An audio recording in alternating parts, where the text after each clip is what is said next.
from a certification point of view, you've got different categories of certifications, right? Got in AWS, they've got the cloud practitioner certification, and that's the most basic one, right? That's where you start, cloud practitioner.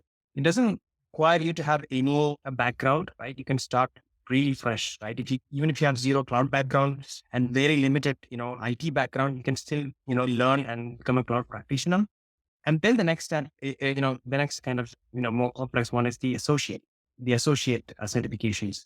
Associate certifications are for people, even if you don't have much experience on the cloud, but you have some experience on-prem or, some with legacy kind of data centers and stuff, you can actually break some of that, and you can actually get associate certified.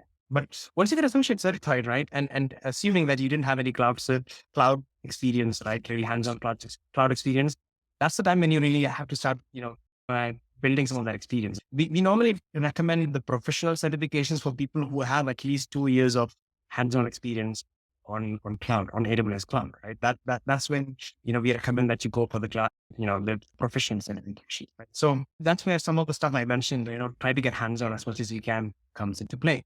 And for professionals who have done the AWS professional certifications, what's the next step, right? That's like a very pro certificate. That's like, that's a very advanced certification. What do you do next? You specialize, right? And that goes to the beginning of what I told, when I started answering the question, is that there's various different things you can do on the cloud, right? You can be an expert on security. You can be an expert on machine learning, for example. There are various different specializations.